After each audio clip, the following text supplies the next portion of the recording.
Hello and welcome to this week's episode of Pick Up Sports Talk. I'm Brandon Schiffman. And I'm Spencer Stein. Last night, national championship. It was crazy. Masters this week, and we're going to get to some preseason MLB predictions this episode. So, Brandon, let's dive right in with the national championship. North Carolina and Kansas. We'll talk about the Final Four a bit after. But in last night's game alone, Kansas overcame a 16-point deficit, a 15-point deficit at the half, to come back and beat North Carolina. I was rooting for UNC. I was not happy with that outcome. But, Brandon, how do you feel about the game? Overall, I was I'm not going to lie to you, I was pretty surprised by Kansas coming back. I mean, I had them winning in my original bracket, so I had a lot of hope for them. But there was a point in that game where Kansas just couldn't buy a shot. I legitimately was wondering if they were going to ever hit a shot. The momentum turned around. Then that started at the worst moment possible to go to UNC. And guys like Caleb Love, and I think Leaky Black could not hit a shot. Yeah, it's like no one on UNC could hit a shot. I just want to mention this stat. Caleb Love and RJ Davis, UNC's backcourt. At the beginning of this tournament, I said UNC's going to be a dark horse and make it to the Elite Eight. Little did I know they'd make it to the championship. And it's because I thought they had an elite backcourt. That backcourt last night shot 10 for 41 from the field, including Caleb Love missing an opportunity at a game-winning shot and RJ Davis missing an opportunity at a game-winning shot. That was not pretty. And then when you put that with Armando Bacot getting hurt late, I thought that was crucial because the reason Kansas won that game was David McCormick getting 2 buckets late. He scored the last 4 points of the game, and as you can see, they won by 3.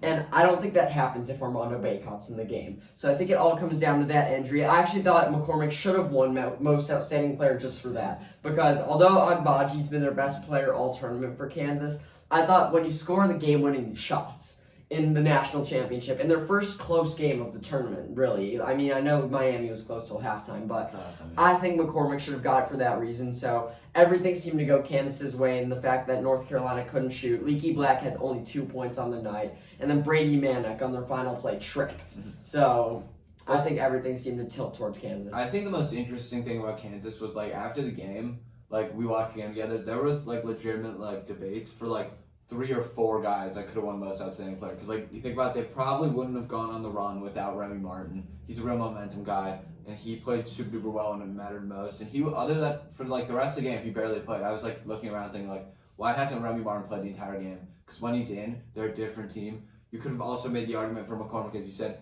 Agbaji was their best player. So yeah, there was definitely a lot going on, and I think Kansas just everything hit at the right time in that game. Yeah, and Agbaji was their best player overall in the tournament. But when you look at their games, basically every game except for this, it was blowout wins where Remy Martin, Agbaji, and McCormick all had double digits. Yeah. So I thought they should have focused on this game. But let's talk more about the real game. So Kansas jumped out early, and then UNC caught fire. And that's when we saw prime North Carolina. The reason I thought North Carolina would win this game is because I thought there's a point where you can't stop North Carolina at any point. It starts with Bacot.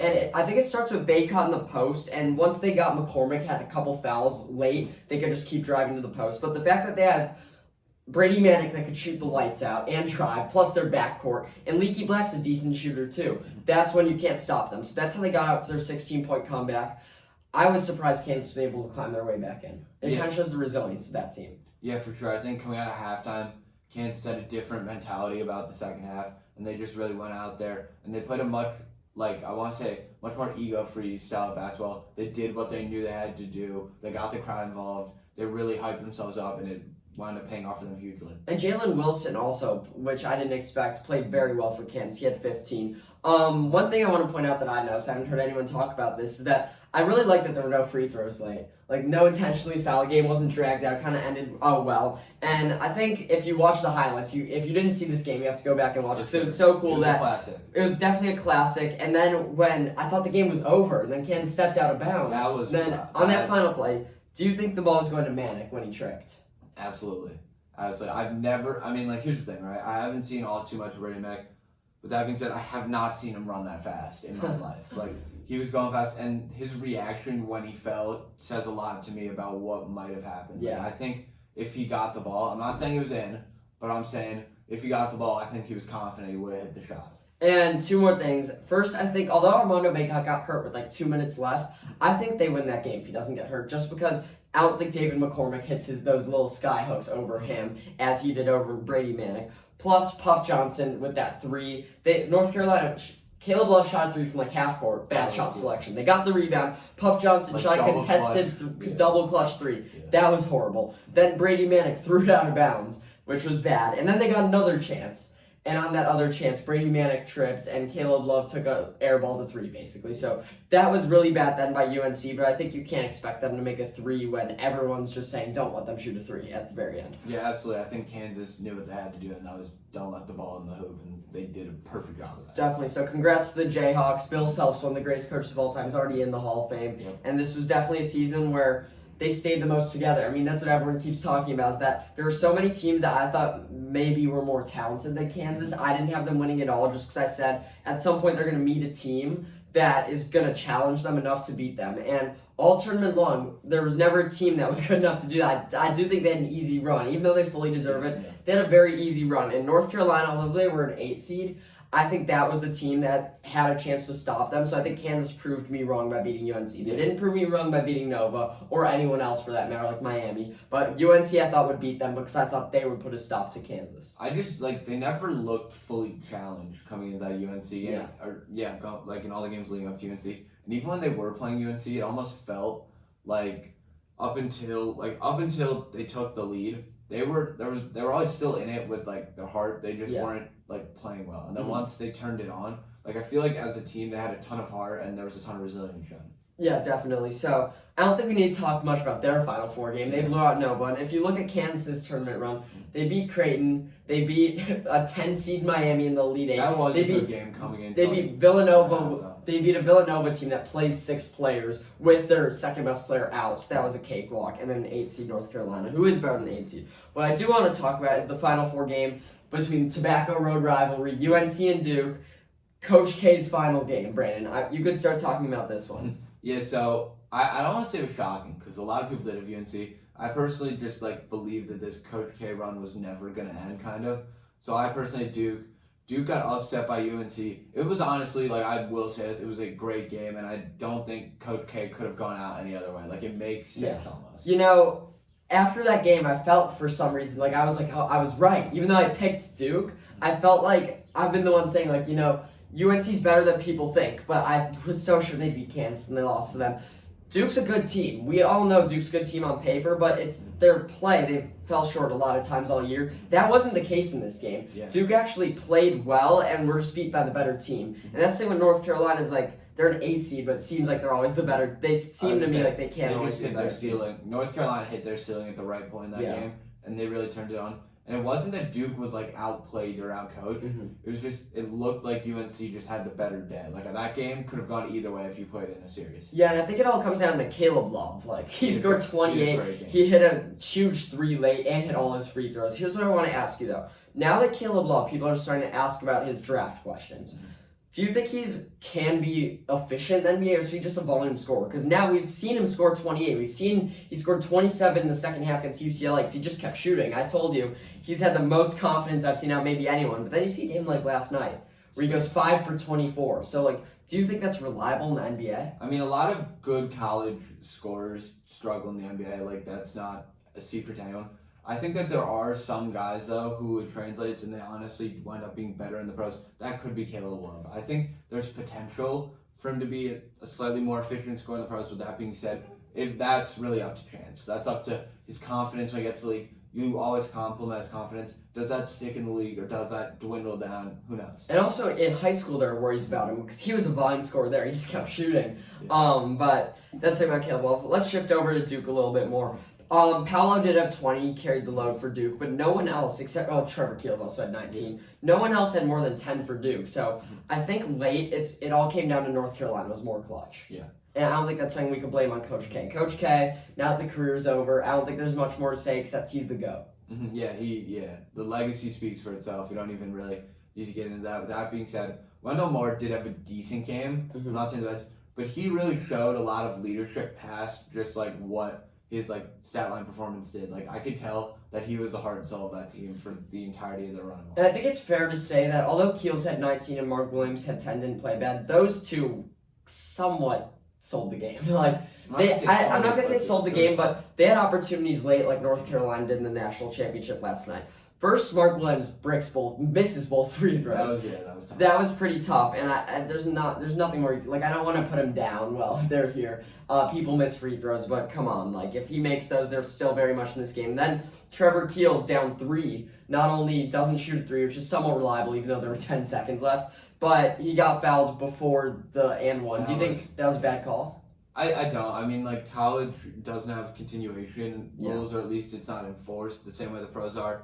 And I think the refs probably made one call like that, and then they're like, well, we need to stay consistent. So that means it's on the floor. Overall tournament recap, how do you think the refs were? How do you think the tournament went? Just everything. Just overall, I really enjoyed the tournament. There were no huge refereeing moments that I was like mad about. Overall, I thought the tournament was great. And like I said a couple weeks ago, all of the upsets I felt were quality upsets. It wasn't like, oh, well, every game's an upset or no games are upsets. But the upsets that did happen, I think were really good upsets. I agree. I thought it was a great tournament. We talked last week about how I really liked which upsets there were, what teams went where. And I liked in the Final Four, the final storybook ending. I liked that North Carolina put an end to Duke. I honestly think that's almost more bittersweet and, good ending than Duke winning it all. I just would have liked to see North Carolina finish it as the second 8 seed ever to win a championship. So, great March Madness. It's almost sad that we won't get it for another 11 months, but we'll be waiting. We'll be back. we'll be back.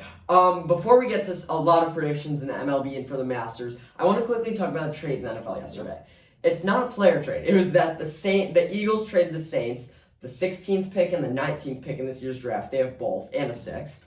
And they got a 1st in this year's draft, number 18, a 3rd and a 7th in this year's draft, but they also got a 1st and 2nd next year. So to reiterate, they gave 2 firsts and got a 2 firsts back, plus a 2nd and 3rd, basically. But do you think there's anything deeper to this trade? I think it was just what my honest thoughts were is that the Saints trading the 1st round pick from 2023 was stupid, but then I was thinking about it. Even last year, when they literally had nothing going for them, they still wound up 9-8. So I think their thought is, okay, the team's going to be healthier this year, despite some key losses. It's still going to be better than it was last year. So I think their thought was, this 1st round pick in 2023 probably has very little value compared to what we could get with the 16th pick and the 19th pick.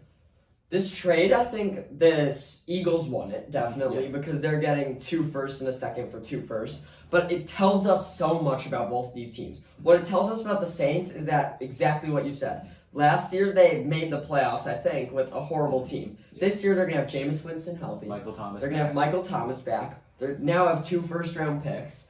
And their real only loss was Teron Armstead. And the NFC is so weak. So I can almost guarantee the Saints are going to be a playoff team this year. Which is ridiculous because we're looking at them. They're not the same team they were a few years ago. They've really fallen off compared to where they were. But the NFC itself has also fallen. It's like, what teams are better than them? The Bucs, the Cowboys, the Packers, the Rams, maybe the Niners, maybe the Cardinals. Yeah. That's 6, maybe. So I think the Saints will be a playoff team this year, but I don't think they're going to compete long term. So I don't think it's smart. The Eagles part's more telling to me. The fact that they're trading for next year shows me that this year's a rebuilding year, kind of a scrap. And what I think they're going to do is I think they're going to give Jalen Hurts a last chance this year.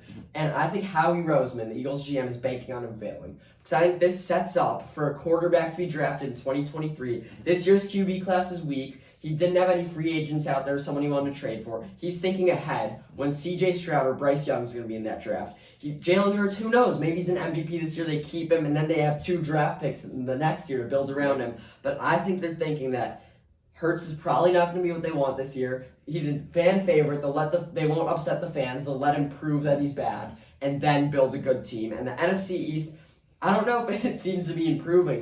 The football team can't seem consistent. Yeah, the Giants suck. They're going to suck Cowboys for a while. They're going nowhere. The Cowboys underwhelm. I mean, they tried to trade for Devontae Parker, couldn't even get him. And then he went to the Patriots. So I just think the Eagles are looking ahead. I think it's a good trade for the Eagles. We don't have to read much more into it. It was draft picks for draft picks, no players, but I think it tells us a lot about both teams. Brandon, MLB is back. The lockout scared us. Opening day is on Thursday, so let's get into our annual preseason predictions. Brandon, I want you to start with Rookie of the Year. Yeah, so for my Rookie of the Year, I have Sai Suzuki from the Cubs. I just need one thing to go right for the Cubs, and I feel like this is it. We're in a rebuild right now. With that being said, I think Suzuki has the potential to really show out. For AL, I have Spencer Torkelson from the Tigers, another team that's kind of not too great, but I think he will be a bright spot for them this year. I also have Seiya Suzuki for the Cubs. You know, when a guy comes in, he shouldn't be a rookie. Like, he's so experienced over in Japan. He's going to carry us. I'm not saying we're going to make the playoffs. Ton of hype. He hit stingers. He hit 2 in the game the other day. I love the slogan, see ya, because see ya Suzuki. So, in the AL, though, I got one of my favorite new players in the MLB, Julio Rodriguez. He plays for the Mariners. I think the Mariners are going to be a sleepy good team this year. He's the number 3 prospect in baseball. And if you watch the video of him getting the call up to the majors, he was super excited. His parents are going to fly out to Minnesota for opening day. Rodriguez is going to have a great season for the Mariners, and I think he's going to be a star in the MLB. I like that a lot. Let's get to home runs here. Do you want to start or you want me to start? Going with the obvious pick. You know, home runs so unpredictable, so I'm just going to go with Vlad. You know, we know Vlad's going to hit home runs. We know the Blue Jays are going to be good this year. They're second favorites for the World Series. So I think Vladimir Guerrero Jr. is going to be great this year. But he doesn't even have to hit that many home runs for the Blue Jays to win because they have him, Bo Bichette, one of the best hitters by volume in the MLB. Matt Chapman at third now. Like an AL MVP candidate. They're building it up this year. Yeah, plus George Springer. They did lose Robbie Ray, who won Cy Young last year, which is huge. And they lost Marcus Semien, who was their second baseman. He was the core of the team, but the Blue Jays did get better this offseason. And I think Vlad could lead the league in home runs. My home run leader, I don't want to say it's out there, but I think a lot needs to fall in place for that to happen, and that's Mike Trout. I think he's finally healthy, and you really look at it year in and year out. When he's healthy, he is truly a top of baseball, and I think with that being said, I have to take him this year, and you'll probably see him later on my list. I'm telling you that now for other picks. Okay. Let's get into MVP. Yep. Brandon, you could kick it off with your MVP in the AL and NL. My AL MVP, Mike Trout, like I said, going to be healthy this year. I think he has the potential to really show out. NL MVP coming off of injury and a World Series win, Ronald Acuna. I think this year the Braves are going to look really good, and I think it's going to all show up as an Acuna. I'm not so high on the Braves just because I think even though Matt Olson is almost just as good as Freddie Freeman, the guy they replaced him with at first base, I think Freddie Freeman was the heart of that team. And I think a World Series hangover is real. A lot of teams aren't great coming off World Series, and Acuna is coming off an injury, so I don't necessarily love that. For me in the AL, I went with Shohei Ohtani. Last year I was hating on Ohtani last year I was hating on Ohtani all year. I don't think it's easy to win back-to-back, but I didn't know who to go with in the AL, and what I do know is that the Baseball Writers of America love Shohei Ohtani. So if it's close to the end, they might throw it to him, and I'd rather the be... media guy. Oh, 100%. So I'd rather be on Ohtani's side than hating on him all year, because that did not go well for me. But I do not trust the Angels regardless. It's crazy. Both of our AL MVPs are on the Angels, and they're different people, and yet I don't have them in the playoffs. Yeah, so that's what's ridiculous. It's ridiculous, but their division's tough. In the NL, I got Juan Soto. This is a no-doubter for me. The Nationals, people are thinking they're going to be at the bottom of baseball. I don't see it. I think Juan Soto might be the best player in baseball. He's definitely up there, and I think he's going to have an elite year once again. It's almost expected, and I think he's going to carry the Nationals to be somewhat relevant in baseball. Mm-hmm. Yeah, I honestly like that pick. I think Juan Soto's a big upside pick. I really like that. Let's get into Cy Young. You want to lead? Yeah, I'll lead. So in the AL, very unconventional pick. I have Shane Mcclellan. He's on the Tampa Bay Rays. Tampa Bay Rays seem to be good year in and year out. And I wasn't sure to go within the AL. But I remember last year, he had a good season quietly. And I think this year, since I didn't see anyone else in the AL popping out, if no one necessarily makes a case to be a great, Shane Mcclellan can slide under the radar and win it for the Rays. Mm-hmm. I like that pick. Personally, for my AL, I'm taking Robbie Ray. I don't know how good the odds of repeating are, but I think new team, I think he's going to come with the same energy. Mariners, I'm telling you, Mariners made a lot of big signings. For me, in the NL, it's Zach Wheeler. I think the Phillies pitching staff's great. You're going to see him high in the Phillies, too. And they also have Aaron Nola, the fact that that's a nice two-headed monster, and he's the strikeout guy. But Zach Wheeler can basically make teams not score. I think he's going to have the lowest ERA in baseball this year just because DeGrom's out and win Cy Young in the NL. And you can see that division's stacked. Like, your NL MVP is on the Braves, my NL MVP is on the Nationals, my NL Cy Young is on the Phillies. So this division, and we didn't even mention the Mets yet, who have yeah. So the Mets, I'm taking a Mets pitcher for my Cy Young, but not DeGrom. I do think DeGrom is probably the best pitcher in baseball. But with that being said, I gotta take Max Scherzer. I just think DeGrom isn't gonna be healthy all year, and if the Mets wind up seeing a ton of success, they're gonna have to give it to one of the two. And I think they're gonna look at the guy who's been healthy for longer in the season, which will be Max Scherzer. I mean, I just gotta say that Jacob DeGrom last year until the injury, we were thinking him for MVP. Yeah, when was the last time we saw a pitcher MVP? It was ridiculous. So the Mets are good. Let's get into the playoffs. I'm gonna start with the NL. And I can start with the Mets. I think the New York Mets are a scary team. I don't think they're terrifying to pick. I would never bet on the Mets. Like, they always seem to mess up, and they have so many injury questions. But the mere fact that on their pitching staff, they have Jacob deGrom, Max Scherzer, and Chris Bassett, who they just traded for from the A's. He's an all-star starting pitcher. That is a good team. Absolutely. They have Pete Alonso. They have J.D. Davis, Francisco Lindor in their infield. That is a very, very good team. And although they're not the favorites, although it's scary, I am picking the Mets out of the NL because I think when playoffs come to town, their pitching can be dominant. If all three of them are healthy, they're good. Let me round out my NL real quick. I have the Dodgers and the NLCS just because on paper, the Dodgers might have the best lineup in history, even better than last year. They picked up Freddie Freeman. Yes, they lost Corey Seager, but I think we could all agree that getting Freddie Freeman is better than losing Corey Seager. I have the Phillies having a sleepy good year. I mentioned that they have Zach Wheeler and Aaron Nola on their pitching staff, but they also signed Kyle Schwarber this year. They still have Bryce Harper, who was my second favorite for MVP, and they're all around stacked. Like Gene Segura is their seventh hitter. He led the league in batting average just a couple years ago. So I think the Phillies are a scary good team. Two teams that are going to disappoint. The Braves, I think World Series, and coming off of when you lose your best player, I don't think that's going to go well. We'll see how Acuna responds to the torn ACL. The San Diego Padres, I think, are going to disappoint. They are so injury prone. We'll see what Yu Darvish and Tatis can do. And also, one last team I want to mention, the San Francisco Giants. What'd they go to that? They were the best team in baseball last year. And this year, just because they didn't necessarily improve that much, we're all assuming they're going to go back to the mean, revert to the mean. But they did pick up Carlos Rodon. They still have a similar team to last year. So I think the Giants are going to be good and make the playoffs. That's it for me in the NL. Brandon, who you got out of the NL? Personally, out of the NL, I have the Dodgers. I think that you said it well. They lost Seager, but they somehow upgraded with Freddie Freeman. Like, they're just one of those teams I feel like that just has unlimited assets and it just keeps pouring in. They keep getting these great guys. And yeah, I think I have them out of the NL. Out of the AL, I have the Blue Jays in the World Series. So my matchup, Dodgers-Blue Jays, Dodgers taking it. I think this is the Dodgers' year, and I think they have all the talent in the world, it seems. The Dodgers are definitely a good pick, I will tell you. Let me get to my AL real quick. I said the Mariners are a sleeper. Here's why. They made a huge trade with the Reds. The Reds basically traded all their players away. And they got Eugenio Suarez to play third and Jesse Winker to play left fielder. Jesse Winker last year was in the running for best outfielder. He was an all-star. Those are two great moves. They finally called up Julio Rodriguez, who I talked about for Rookie of the Year. He's going to be their right fielder. I think they could definitely be sleepy good. Another team who I think is going to be good, last year people thought they wouldn't be good and they were, is the Red Sox. They only improved. Their infield now consists of Xander Bogaerts, Trevor Story, and Rafael Devers. That's utterly insane. They still have decent pitching. I think and Alex Verdugo in center field. I think the Boston Red Sox are going to be solid. But in the AL, I'm going with a sleeper team again, the Tampa Bay Rays. I talked about them earlier, having Cy Young.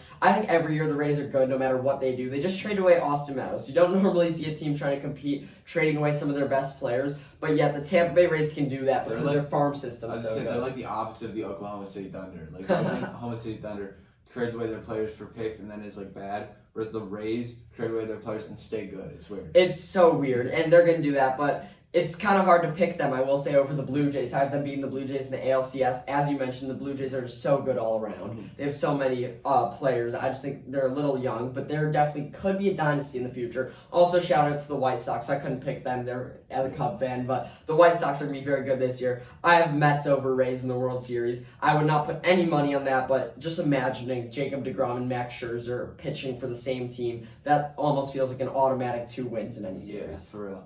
Yeah, I think that the MLB season is going to be really exciting. I think there's a lot to look forward to. A lot of great teams this year, like we both said. So I'm looking forward to it. Let's get into some golf. Golf isn't necessarily my thing, but I'm super excited this year for the Masters. Oh, yeah. Every year you got to be excited for the Masters. I always say it's my second favorite sporting event after March Madness. That's debatable. We won't get into that right now. But just looking at Augusta is so beautiful. We could all agree on it. Before we get into picks, the big storyline is Tiger Woods. Tiger Woods hasn't played since his car accident a year and a half ago. We haven't seen much out of him.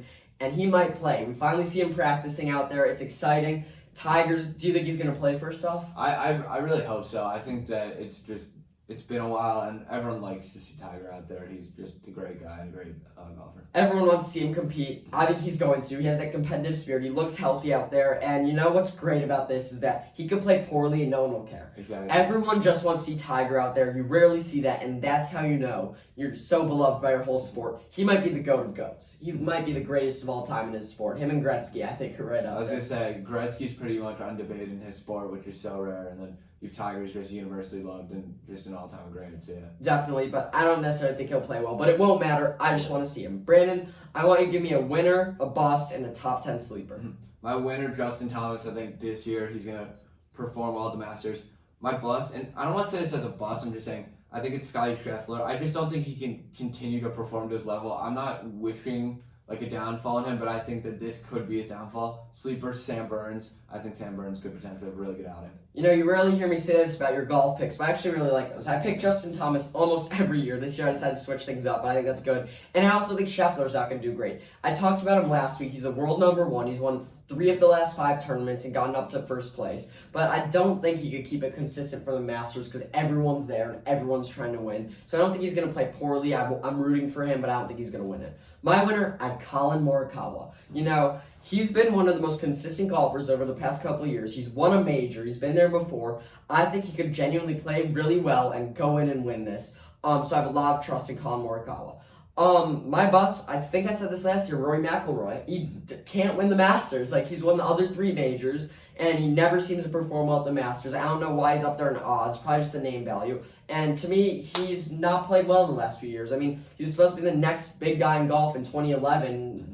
Newsflash, 2022. He's not the same. I was just say you haven't heard all too much about him since. I mean, like you have, but like you'd think he would have more success. I mean, Rory McIlroy and then Jordan Spieth were supposed to be the face of golf, and neither of them seem to pan out so well like they would. Jordan Spieth can compete. He's been there before, but my top 10 sleepers, Will Zalatoris. He might have been in it last year. He's super young. He's American. He's one of my favorite golfers. I think he could play well, as he did at Augusta last year. So Will Zalatoris, my top 10 sleeper. I'm just super excited for the Masters as a whole. John Rahm could play well. I want to see how Scheffler plays, and obviously Tiger Woods.